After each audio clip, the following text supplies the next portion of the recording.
Biomutant is one of those games that's easy to enjoy but hard to recommend, especially without a little warning label. Hi, I'm Vadd, and here I review games start to finish. And this video, like most all videos on the channel here, are backed by viewers, not sponsors. Listen, Biomutant looks bigger, deeper, and more reactive than it really is.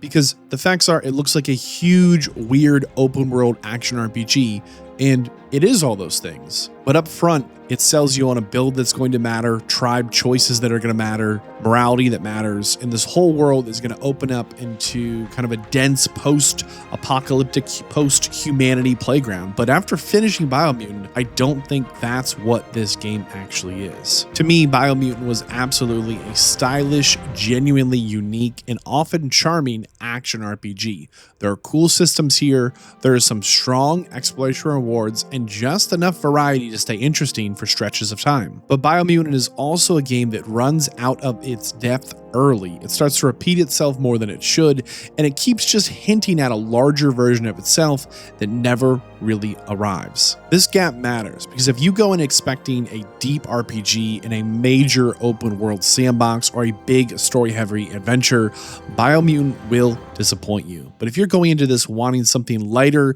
maybe a little strange, a little rough around the edges, sometimes I affectionately call these a podcast game. You put it on, you don't have to think too hard, you can just enjoy the experience.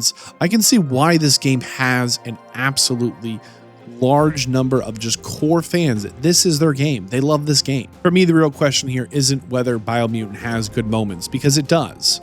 I think the real question here in this review is whether those moments are enough, whether the package feels worth the asking price, and whether this is a game I'd actually recommend to most people. And this is where it gets a little complicated, because I finish games here on this channel. This video isn't a first impressions, early hours. This is a start to finish journey, and this is based on what I see as the game becomes different. Once the novelty wears off and the structure starts to repeat. I do the main path, I do side content, I finish this game, and it's so unusual to find a game like Biomutant. I review lots and lots of games. There's something weird about this one. At its core, yes, Biomutant is an open world action RPG. It's built around exploration, combat variety, crafted different traversal unlocks. There's a light morality system. There's this charming post-apocalyptical world full of mutated animals, monsters, tribes. Everyone's trying to survive. Early on here, the game does such an excellent job selling this larger fantasy world it doesn't really deliver on. You're going to create your character, pick a class, mess with your stats. You're going to be looking at your resistances. You're going to hear about tribe politics. You're going to start seeing these hazard zones. Like, Biomutant does such a good job feeling like you're entering this huge reactive RPG where your build and your choices are going to define the experience. That's not really what Biomutant is. It's much lighter than that. It's much simpler than that. To be clear here, I'm not saying that every RPG needs to be massive. They don't. I think the issue here is that Biomutant presents itself like a deeper game than it actually is. I think the character creator is one of the easiest, clearest, earliest examples here. It feels important. Your breed, your class, your body shape, your stats, your mutations.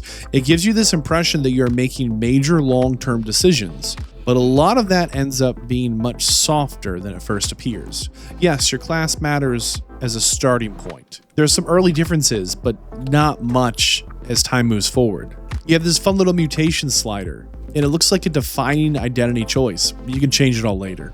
There's a mutation pool, and it won't even mess with your stats. You have these things that feel permanent early on and turn out to be cosmetic covering, much less dramatic, much less impactful. And this pattern keeps showing up. In Biomutant, the tribe wars sound like a major faction system. In practice, it's much more limited. Yes, you do choose a side, and that choice has some effect on things, but it never becomes this big dynamic political layer. It turns into repeat outpost and fort content, and after you beat the second tribe, Biomutant offers you to skip the entire rest of the tribe war system. On one hand, I think that's appealing in maybe a new game plus mode, but on the other hand, if Biomutant's one of their core pillars here is something the game itself seems to be tired of, it's probably not strong enough to hold the experience together. There's this beautiful morality system early on in the first opening minutes you get access to, and it's so similar. It exists, it affects your, big air quotes here, your aura. It affects some power, some decisions, but most of the time it feels less like a role-playing mechanic and more like just picking light options or dark options and choices that don't have much nuance or impact. This is a big issue here for me. Biomutant has a lot of surface level variety, but the longer you play and stay in the world, the more you realize how little of that variety really changes or shapes the experience. I found myself very conflicted in the opening hours of Biomutant. On some level, it's a bad introduction to the world. It's too long, it spends too much time stopping, starting, stopping, starting. Biomutant is so eager to interrupt itself. It continuously explains things and it keeps slowing down the pace. Biomutant keeps acting like the world is about to fully open up, and it's not. As you start to leave the opening starting area and choose your path, you start to think the game's going to trust you.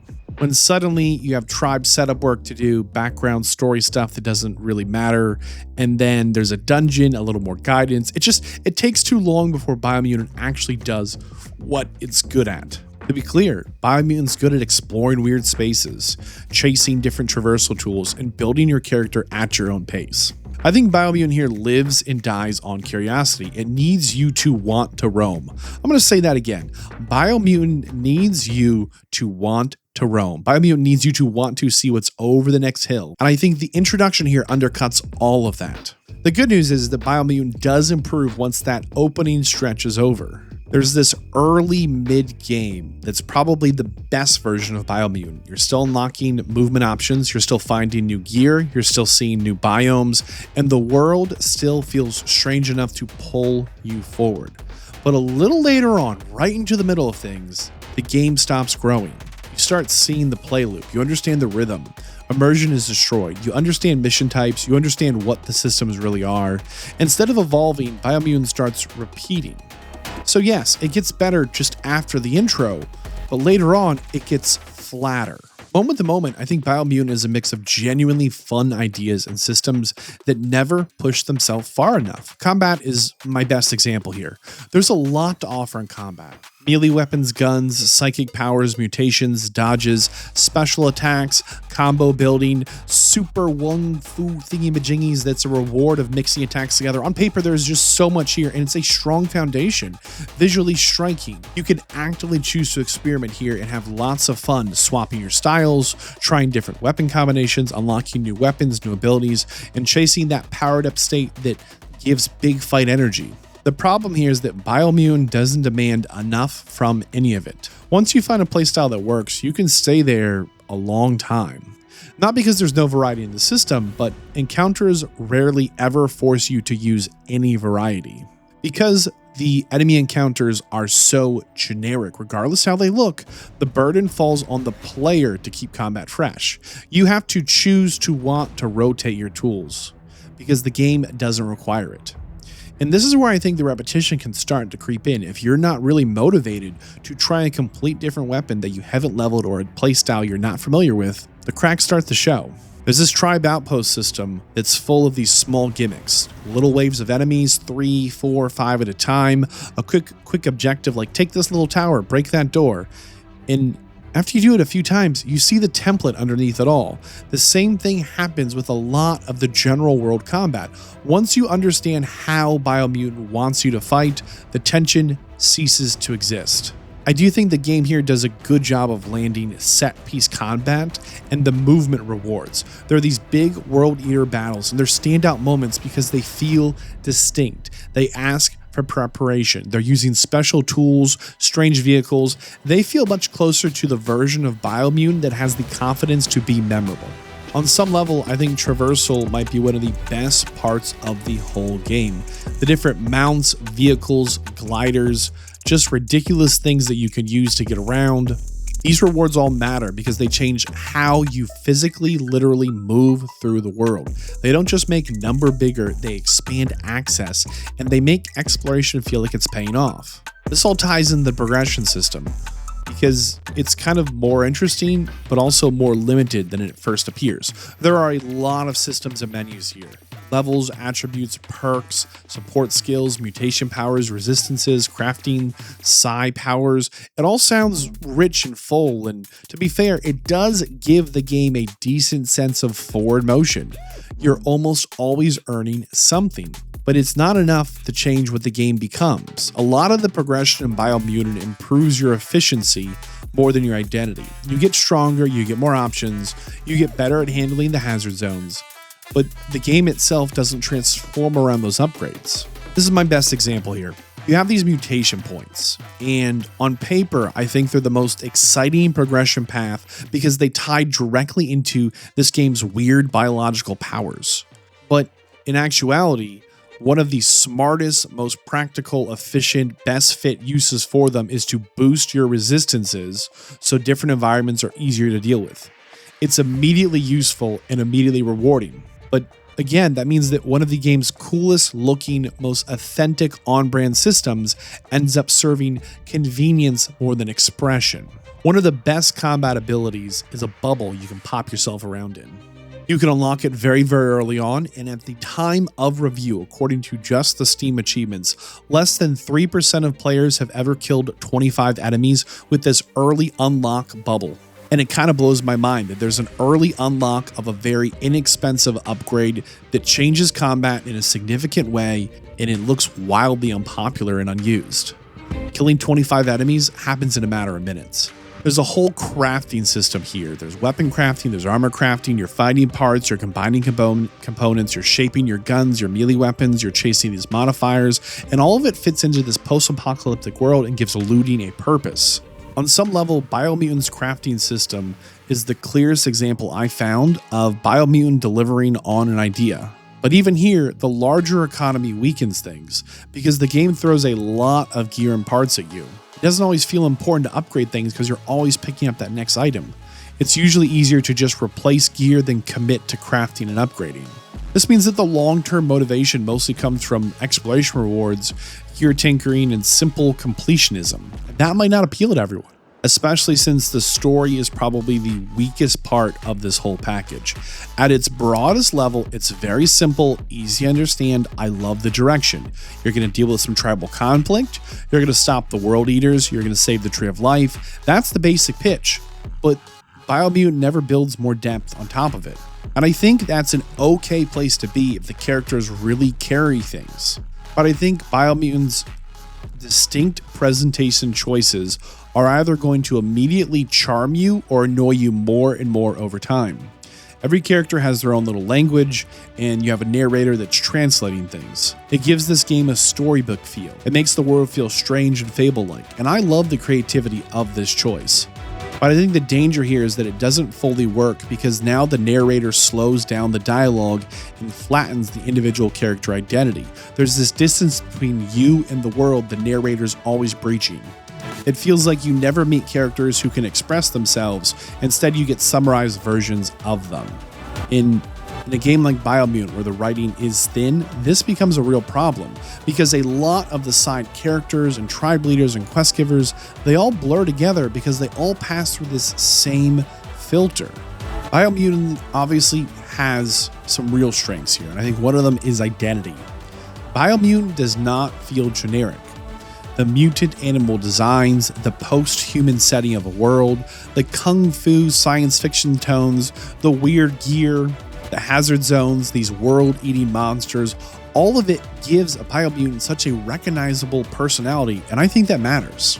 Especially since the atmosphere and visual design is excellent. I think this world is often beautiful, striking, stunning, fun, engaging. These environments are genuinely great to move through. I think the creatures and the gear design are all weird in a good way that fits. And when you're just moving through the landscape, you spot something strange, you go investigate it, it can be so easy to get pulled into a thing. And on some level, Biomutant is relaxing. Once you stop expecting it to be bigger than it is, once you just let the game open up and you accept the real scale of the experience, there is a pleasant version of the play loop that just works.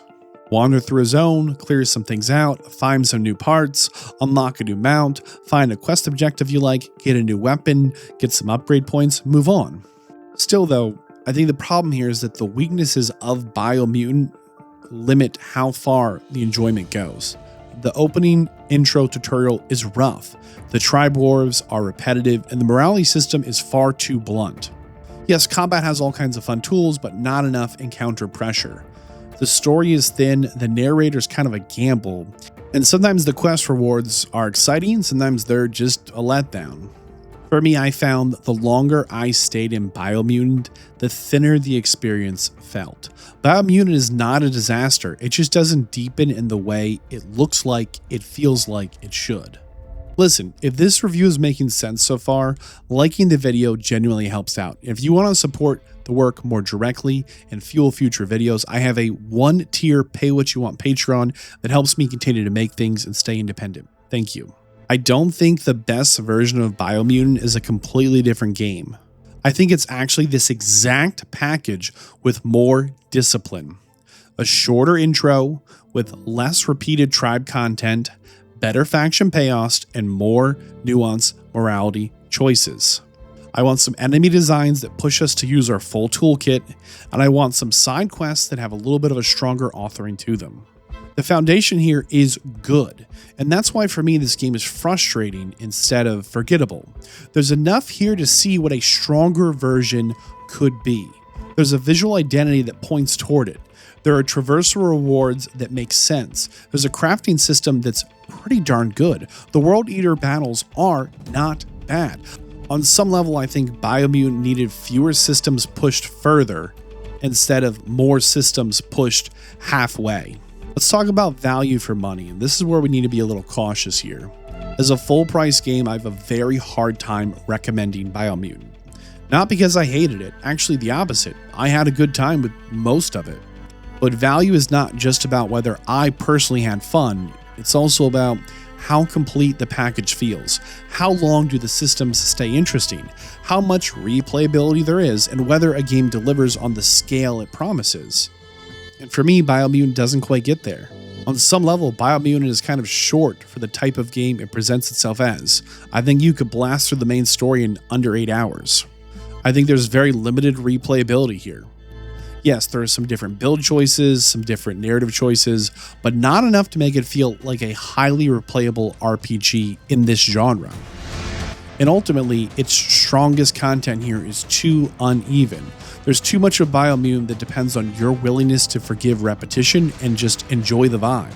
I think if you go in with the right expectations and treat Biomutant like a flawed but interesting action RPG, where you really appreciate the uniqueness, you don't mind there's a lack of depth here, I think at the right price point, you could go in with reasonable expectations and have a good experience.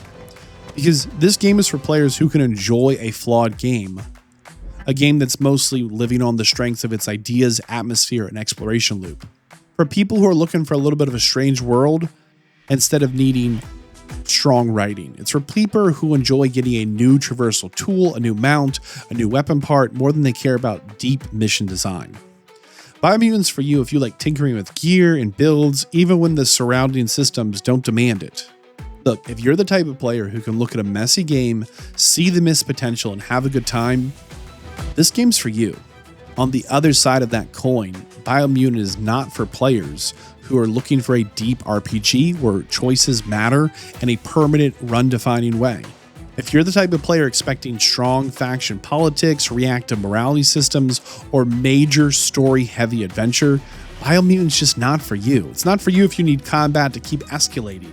It's not for you if you're looking for a higher level of mastery, or if you hate long intros, repetition, or systems that feel broader than they are deep. It's just not the game for you here. And I think Biomutant is definitely not for anyone expecting full price value from some kind of a huge, dense open world RPG, because that version of Biomutant is not here. When I think about how Biomutant made me feel at the end, I think it's a good example of a game I enjoyed more than I admired. I like its weirdness, I like its style, I like its world, I like the traversal rewards, there's a good crafting system, I like that Biomutant is its own thing. And I think parts of combat are actually lots of fun, but I don't think Biomutant ever becomes the best version of its own ideas. The intro is rough, the story is thin, the narrator will not work for everyone, the tribe wars will get repetitive, the progression system is broad, not deep, the side content is uneven, and all the systems Biomutant throws at you, the whole experience never becomes as substantial as it first appears. Is it worth playing? I think for the right person, yes. Is it worth buying? I have a much harder time saying that, especially at full price. You might be saying to me, Vadd, is this a mixed recommendation? No, Biomutant is not bland or forgettable. It's a game with real personality, real strengths, and real charm. But it also has clear limits that stop it from being easy to recommend broadly. I had lots of fun with it, but I cannot ignore in a critical review what it never quite becomes. At the time of review, Biomutant is awarded a 2 out of 5. I recommend.